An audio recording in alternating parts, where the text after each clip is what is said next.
Hi, everybody. Hello. I'm sorry I'm late, but I got some very exciting news. I got stopped by my son because he just told me he pooped. Isn't that great news? Guess you just gotta be here for that. Um, well, he's two, and he's a pooper. He pooped in the potty, so he's a potty pooper. Okay. So here we are. It's a little different setting today, and yeah, I just want to get in here because there's no. It's a little quieter, and I have these little notes here, these little cheat sheets. Okay, about tonight. So this is here for me, and I'm just gonna stick this up right here. Oh yeah. Okay, that's for me. And I got a little few more notes for you, so we could talk about some stuff, okay? And I'm just gonna set up right over here. Ah, yes. Hello, everybody, and welcome to our second session of that, which is therapy. Treatment at home, doing active therapy, okay? So here we are today. We're going to talk about a few things. First and foremost, let's I know I'm like let's go into a peaceful mindset and all these things. And oh wait, beforehand, give me a timer for 30 minutes. Okay, 30 minutes and counting. The reason why I had to get it for 30 minutes is because I have to be done by a little after 6:30. Tonight's Taco Tuesday. So here we go. Tonight, this is what we're going to do. Let's do a little bit of breathing, meditation. And what I want you to do is I want you to breathe. Let me turn this way because I can give you better direction. From this direction, okay, breathe into your abdomen here. Okay, just doing a little warm up with this to just kind of sink in. Because when you push your belly out, it forces the abdominal pelvic floor down. And if you have back pain or any sort of issue that you find yourself like stiff in the morning, or it's like you go down to pick something up and it's just like, oh man, my back, do this first, because what happens is when you do this, it actually pushes down and stimulates the pelvic floor, and it releases certain stiffness and helps with the butt muscles to actually not lock up so much. So here we go. Ready? Let's go with 5. Ready?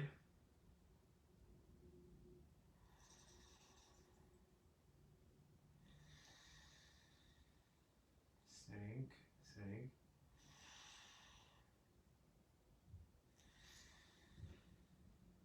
Breathe in through your nose.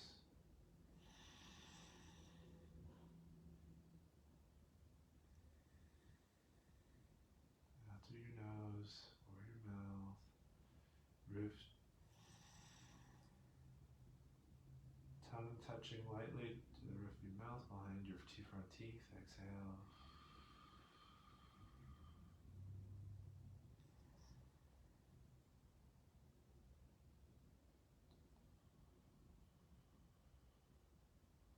One more.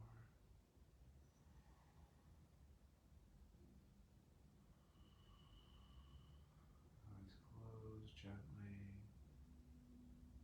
and open. Good. That was a good job. So here we are. And what we're going to talk about today is fascia release, okay? Everybody has fascia, mild fascia release, but fascia is a form of connective tissue, and your body's wrapped in it everywhere.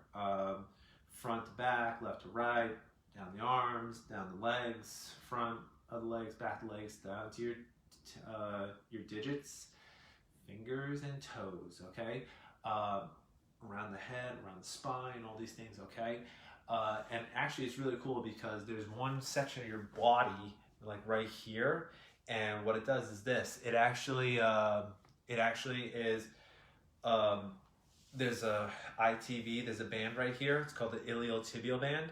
And what happens is the fascia actually. There's theories that the fascia is actually wrapped around here, and it's actually like twists and binds, and causes and creates this band that goes down your leg.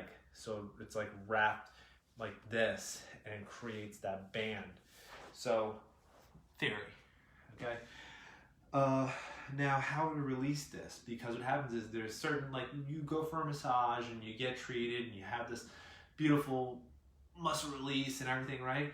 But the thing is this, the software of it, like the data, is still linked in that fascia. So it's kind of like twisted and bound up. And the thing is, once it kind of causes, like once it goes through trauma, it kind of reverts right back to that, where it'll kink up and it'll actually like hold that kink. You know, it'll actually go, it'll cause the muscle to go back into that muscle spasm, and kind of, it's just like memory almost, essentially. So how do we release it? Well, it's simple. There's certain techniques. Again, you can use the foam roller to do this, okay? You just have to focus on those areas, okay? And we're gonna pay attention to just a little bit more detail. You could use the techniques that we used last time. Use those techniques that we did on the myofascia, like the rolling out and all these things, but just gotta move a little bit more slower, and just, you know, you're gonna feel discomfort, okay? Discomfort is your friend, okay? Not pain, where something's shooting down your leg and it's causing fire, and then all of a sudden you go numb, and then you're just like, what the hell did I do to myself? Don't do that. You don't have to do that, okay? You just want to feel like the onset of something coming on, and then it relieves a little bit, and then you move a little bit more toward it, and it starts back up again. Just keep with that process, because that process, and then you'll get through the whole thing. That process right there, where it's discomfort, you'll get up and you might feel sore. That's okay. That's fine. Go with that, okay? But we also have another little device here. This. It's called a peanut, okay? If you're stuck at home, you're quarantined at home, you can't go anywhere, and you have tennis balls, and you have like medical tape or hockey tape, you can actually take these two things and then, you know, wrap it this way, you know, and then create like two balls on top of each other, okay? And then wrap it the other way, okay? And then wrap it in the middle, and then just go spirally around here. Get creative with it. You'll be able to make this, okay? So there's two ways to actually release this myofascial, okay? Where it actually occurs, two places I see most common is in the calf, or the gastroc, if you will, this big muscle back here of the leg, or it's usually the shoulder, okay? When I mean the shoulder, like usually like the front of the shoulder or the back, maybe leading up to the head, okay? Two techniques, it's very, very simple to utilize this, okay? So I'm gonna point the camera down where it's actually easier for you to see this, okay? All right, let's go down. Okay, all right. It's not so much the technique, but it's just timing. It's you're gonna be a little more intent on timing, okay? So rather than something really quick that invigorates with like the with the gung, I can't talk today. With foam roller, you want to slow it down, slow the pace down, and on those areas, okay? So here, let's use this first. Like, let's say you have like issues with the lat, or it's like, oh God, this thing is killing me. It's like going down my arm, okay? This, you just basically want to go here, okay? And then come around, all right? And what I do, and I tell most people to do, is this. See how my elbow just kind of comes off the ground? And I go back down, okay? And then what I do is this. Watch my body. I just slide down a little bit, and I just want to stretch the tissue a little bit. And meanwhile, using my weight to just lean on it, okay? Feels uncomfortable, but it's okay. You'll get through this. We'll get through this together. Oh, yeah. All right? So this is one way. See how I'm kind of like rolling toward you and I'm rolling away from you? That's how, just this nice slow movement pace. And you're gonna hit some tender points, right? These, you know, and it's just really gonna open up the tissue. And see how I kind of lean forward? Now I'm basically going into my armpit, okay? Not so much on the back. I'm basically going into the armpit, but I don't want to lean too much because there's blood vessels here that'll go into the axillary. It's called the axillary artery, and I don't want to lean on that because then my arm will go numb, and then I'll have like these, you know, sensations in my fingers. So I don't want to put too much weight on this. I just kind of want to, you know, just be general. See how I'm kind of supporting my head. Where if I have my head forward, I have to fight and hold my head up, and then I'm compressing on that. First off, I'm compressing on the nerve, and I'm compressing on the blood vessel, the major artery, okay? Don't want to do that, okay? So here I am, and then I come back and I return, okay? And then so we went vertically, we went transverse, so it should open it up quite nicely. And then I'll bring my arm around. As I'm bringing it around, I kind of come up. You know, I don't have to focus on this too much, but it's just kind of like that one little area. Oh, God, you're going to hit that muscle back there too. You don't have to focus on the muscles. It's really the fascia. And, oh, my wife is on. Hi, honey, how are you? And is that my sister? It is. Hey, what's up? So here we are. Oh, gosh, golly. Just hanging out here. Okay, now here I am in this position, okay? Now what I'm gonna do is this, I'm just gonna roll my neck, okay? And then when I'm here, watch this. You can do two ways, okay? You can either just bring your chin up a little bit, because this will release fascia, especially if you're having like headaches from like that occipital ridge. Come up here, or have your head up, okay? And then literally just cradle your head. And as I'm going back, I'm kind of lifting my chin up a little bit. And it feels like I'm on the spine, but I'm not on the spine. I'm just getting closer to the spine. Okay? So I come back and I return. And I gently just let my ear rest here. And I go back. Oh, God. All right? People actually have like a lot of fascial issues.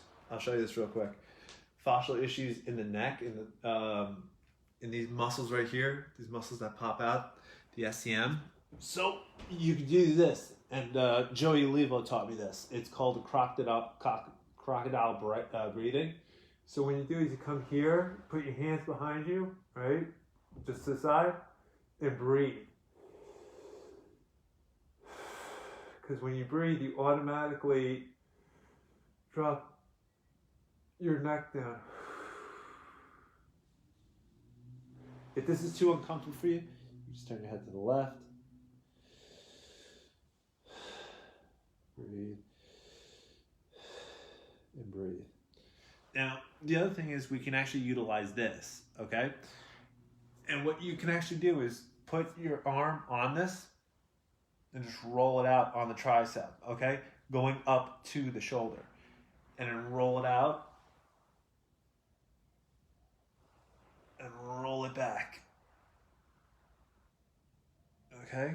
One more time. Roll it out, roll it out. Oh, God, this is painful. And then back. Again, I'm not going over and over like crazy. I'm kind of just focusing and what is my intention on it, okay? The other one is this.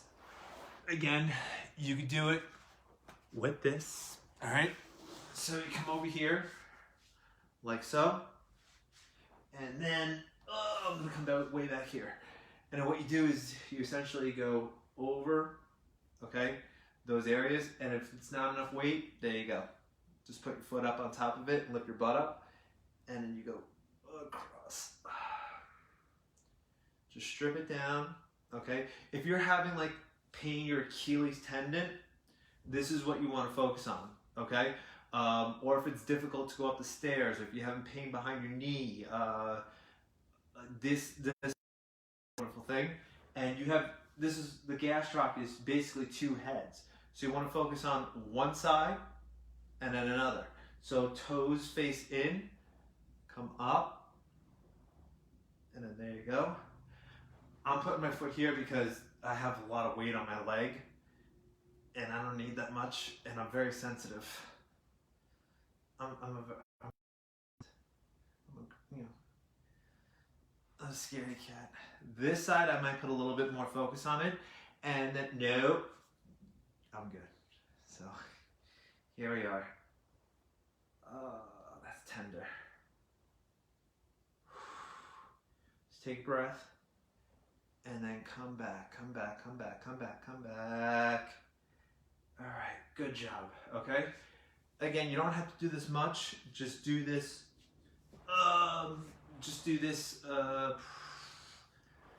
you know, 1 or 2 passes. If you want to go for 3, I suggest taking a break in between the second one and the third one. It'll help you, okay? All right, so here we go. That's 1. There's 1 more, okay? With this. And I'll show you how, okay?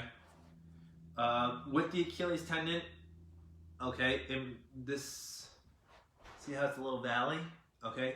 You basically want to put the Achilles tendon right on that, okay? And people think you got to go down. It's not. You got to come up, okay? And these large masses here are going to basically hook onto the heel of the foot, okay, or the calcaneus, if you will, and that you want to cause a little bit of like division, a bit of separation, all right, and you get like tinglies in the foot. That's where you want to start, okay, and then roll your foot out, but point. Look, my toes aren't up. I don't need to do that. Just go out and down, like point your toes down and then come back up and then down and up. It's small just movement. That's it. Just rotation of the peanut. It's just rolling in this direction. You're just rolling your foot over it, your leg over it, I should say, which will cause a lot of tension in that area, but it's gonna release the fascia, okay? And then you can work up. You can work up, up, up, up in this direction, okay? Again, it doesn't matter how, okay? As you can see, I'm going into like a stretch with this. I'm just limber that way, that's me. Oh gosh, that's tender, but I'm okay. There we go. I'm gonna feel that later. Okay, so that's fascia release with the foam roller and the peanut, okay? So let's get into the other thing I wanna talk about, a little bit of education for you guys. It's, I'm gonna move this, I'm sorry. Let me just move this up so you can see my face. So the other thing I'm gonna talk to you about is cold laser and heat therapy, okay? Let's start off with cold laser. And what is it, okay? So I'm just gonna read from my cheat sheet here. It's low intensity cold, parentheses, cold laser therapy that helps stimulate healing while using low levels of lighting, okay? And the reason why it's called cold laser therapy is because the low levels of light aren't enough to heat your body's tissue, okay? So it will promote change in the tissue, but not to the point where it's gonna start to degrade like the tissue, okay? It wants to cause a change to it, so it's gonna cause almost like going into like a remodeling phase of it. So mainly it's used for repair and relief from pains of inflammation, okay? And minor injuries like sprained ligament, okay? Sprains that are ligament related. Inflammation, tendinitis, we all get that. It's just an overuse of some of the tendons, repetitively of doing something, which we should stop the action causing the inflammation. Take breaks. Or if not, if it gets so severe enough, laser therapy is also a good gesture. Skin rejuvenation, psoriasis. Anybody who suffers with psoriasis, like the scaliness of the skin on the outer portions of the body, not so much the flexors aspects, but more on the outside. You'll see it mostly on the forearms, on the shins, sometimes on the palms, and the scalp. Studies have been done for psoriasis with cold laser therapy and have been shown tremendous benefit. Burns, I guess it depends on what type of burns. I don't know enough about that. Dermatitis, which is excellent. Another one is actually bursitis. So these sacs, fluid-filled sacs, like these joints that are vigorously moving tissue over. So you see it in the elbow, the shoulders, the knees. The hips. You'll see a lot of people suffering from bursitis, which is actually beneficial because when you introduce cold to the area, it has a numbing factor to it, and it will reduce inflammation. Okay. Also rheumatoid arthritis, deformity of like the fingers, where you'll see they will shift. So you see people who their hands will actually, fingers will actually shift in this type of direction, or they get like really inflamed joints around there. Very beneficial. Okay, the cold laser therapy. Heat therapy. The types of heat that I use in the clinic, going to be this. These are three major forms of heat. One of which I don't have here, I'm sorry, is actually a heat lamp. Okay, there are many ways of actually utilizing a heat lamp. You can use the one that I have, which is just a ceramic tile, and actually heats up and promotes heating of the body. I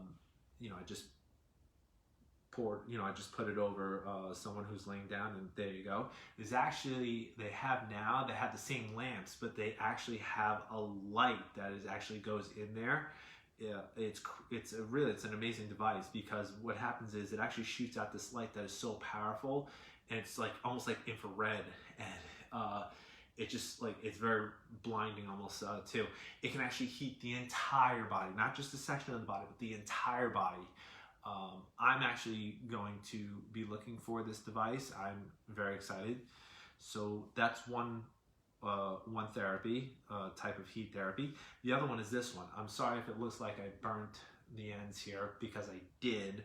I was actually had an issue with my bicep, so I actually utilized this, and I just strained my bicep. So I used this, and this is Moxa in the stick format, okay? And I just, went along the tissue, and it was went along the bicep, the way how the muscle is laid out. I just went along, up and down, crossed over two joints, and it helped tremendously. And I didn't need to needle myself with acupuncture, nor I did not need to tape, because sometimes if it's that bad, I have to tape up with kinesiology tape, or not masking tape. Hold on. Oh, dinner's ready. I better make this fast. So I utilized that, and it was great. The other thing I actually utilize is the Moxabustion, like this. Okay, it's nice and fluffy. See, there you go. You can take this and you can burn it. Okay, it's not marijuana. So you can put this on the body and use a coat of some sort of a burn cream, therefore you don't burn yourself, and that will actually promote healing and promote tissue regeneration. Okay, very, very beneficial. You can also utilize this. This is a Moxa patch, okay? I give this to a lot of the patients if they need a little extra something like in the days on to come, because especially if they experience like intense soreness or maybe a little bit of discomfort, I usually utilize this, which will take the edge off and stop almost prevent any type of inflammation to reoccur. Okay, so this is actually a great device too. So there we go. You can also utilize heat pads. Okay, 15 minutes on, 20 minutes off. Why do we do heat or cold laser therapy? The reason why we do that is because we have to reduce or get rid of inflammation. Okay, and when to use cold therapy? Okay, like ice. Just remember the RICE process. RICE, R-I-C-E, rest, ice, compression, elevation. When do we utilize this? Right when or right soon after an injury occurs, some sort of trauma, okay? You know, a fall, a hit, especially in sports, you know, it's a contact sport, you want to, you know, do it right away. The ice, you just want to do it for 15 to 20 minutes. The reason why it's this, because you want to stop the inflammatory process. You want the inflammatory process to occur, but not to the point where it's going to hinder you from getting up and walking, you know, walking out of a facility, you know, after doing a workout or something like that. I'm thinking of Taekwondo. That's usually was my issue, was getting up out of the locker room to get in my car to go home because I couldn't utilize my ankle after hitting someone's elbow. So that's when I remember using ice the most for me. It was a good time. So that's when you want to utilize ice. You don't really want to utilize ice after 24 hours after an injury, okay? The reason why is because it's already in that stage where it is, because when you start to use ice after 24 hours or over 20 minutes, it has the adverse effect, okay? So instead of reducing inflammation, it actually causes inflammation because the body wants to actually warm the area, now it wants to really promote inflammation. So it really doesn't do you any service. But the same thing can be said about heat therapy. When you want to use heat, you want to use heat 24 hours after an injury because now you want to promote the area to stop, to flush out, to invigorate it with blood and fresh oxygen to really pump out any inflammation you have in that area. So that's when it's beneficial, okay? So 24 hours before, use ice. 24 hours after, heat. But again, if you use heat, 20 minutes over, it has the adverse effect. It's going to cause inflammation because now it's like, now it has to basically blow up the area to protect whatever is from, you know, whatever is causing, you know, the heat in that area to now feel as it's in that danger zone, okay? Also, just want to tell you this, why do we use heat? We use heat to promote tissue healing. It will also promote the R&R, rest and relaxation stage. Also reduces pain and stiffness due to you know, mainly I see this in osteoarthritis patients. Okay. All right. So here we are at the end of the session. I know time goes by so fast. We're going to utilize, I want to utilize 2 points for you guys, okay? There's 2 points on the body, acupuncture points, that are very, very beneficial. One I'm going to introduce you to, and I showed you last time. Here's the wrist, okay? Just drop down. You'll see the crease of the wrist, okay? And start there, and you can usually find it by doing this. Okay, this is the point, right in the middle of these 2 fingers. That's pericardium 6, right between these 2 tendons, right there. That's the 2 tendons. I'm not giving you the middle finger. I'm just trying to give you a better sense of where that point is. Let's see. See these 2 small tendons right here? This guy and this guy? All right. I usually find it right where this big one is. Just over that, and there you go. You'll fall into like between these 2 tendons. You can usually use your thumb, okay? And there we go. This point, this acupuncture point is great for nausea. And it's beneficial for chest restriction. I'm sorry. So if you can't get a deep breath in, if you feel like I can't breathe, could be caused from anxiety. You know, you might suffer from anxiety. Great point to utilize, just to hold this point, rub it a little bit, okay? Or the other issue could be allergies. I'm getting allergies now because the pollen is starting to kick up now this time of year, where I just feel like I can't get a comfortable deep breath in. And now I catch myself sighing, like, Obviously, I know I can't get a deep breath in. It's not, my diaphragm's not relaxing. So I get in here and I utilize this point, and I feel great after. It helps me a lot, okay? And I'm more sensitive on my right than my left for some strange reason. I just find that if I stimulate this one just with a little bit more focus, I will accomplish what I'm looking to do. The other point I want to introduce to is right here. See, there's this little flap right here that your ear is connected to, okay? This right here, and this bony prominence you're gonna feel right behind it, okay? In between this two right here, you could just press on it, or you could just put your finger like right behind the slide and you'll fall right in there. This is called amnion. Amnion, A-M-N-I-E-N, not Ambien, okay? Don't push to the point where you're gonna pass out, but just a nice gentle, you'll fall in, just hold it. If you have jaw pain too, you could probably utilize this point. But this point I utilize on patients who have issues with insomnia, okay? And I always remember this point because of the medication that they prescribe to them on Ambien. So I utilize this point. Helps promote sleep. Okay, that's it. Thank you for joining me. I appreciate it. Join me next time, and we're going to talk about how to make your own ear seeds, okay? So that's going to be the topic of discussion for next week and what points you can utilize them on, okay? So until then, guys, take care, stay healthy, stay safe. If you guys need anything else, if you guys want Moxabustion, just reach out to me, instant message me, and I can send some over to you, okay? All right, until then, take care, and I'm going to go enjoy Taco Tuesday, and happy Cinco de Mayo, okay?